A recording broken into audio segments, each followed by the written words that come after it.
May kwento ako. Babae po ako. Share ko lang ang experience ko na makakita ng multo. Multo? Multo! Dati kasi mahilig akong sumama sa mga outreach programs.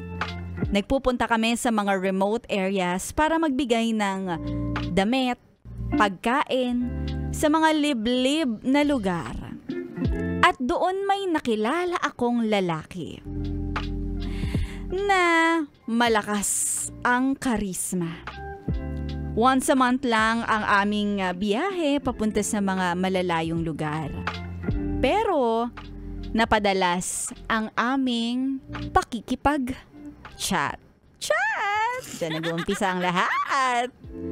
Ang feelings ko, nag-umpisa sa crush. Hanggang sa naramdaman ko na, na-crush back niya rin ako. Lumalim ang pinatunguhan namin. Na-reach pati ang liblib na puso ko.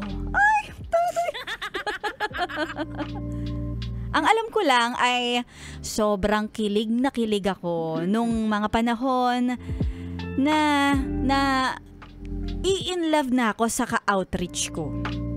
Nagkita pa kami para mag-date at doon na nahulog ang loob ko. Pati ang aking panty. Ang bilis ng pangyayari na nasa loob na kami agad ng Motorola. Naganap ang first time in a long time na jurot. Ay, sobrang saya talaga. Sabi niya pa sa akin, hindi ko to makakalimutan. Sige, simula ngayon magpupursigi ako para sa relasyon nating ito.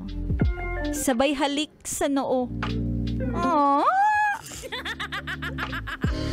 Nasa loob siya ng CR noon at habang naghihintay ako sa kanya ay naisipan ko na silipin.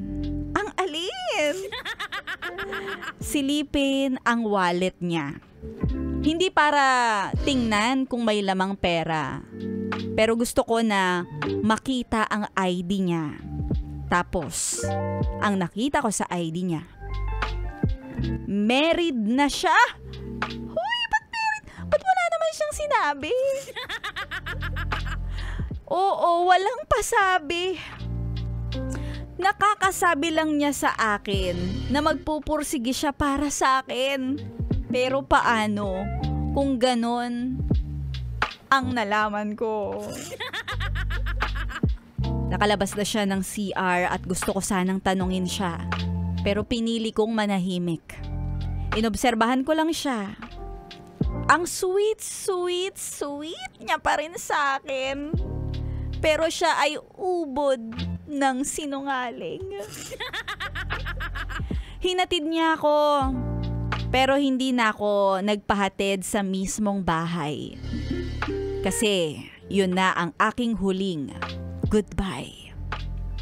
Pati sa pag-outreach, hindi na rin ako nagpupunta at tuluyang nagpaalam na. Sa totoo lang, sising-sisi ako. Bakit naman sa kanya pa ako bumigay? At nang makalipas ang kalahating taon, nagkita pa kami sa birthday ng kaibigan ko. Grabe yung mga titig niya sa akin. Parang gusto akong lamunin ng buhay. Ay! Galit man o pagkamis, wala na akong pake.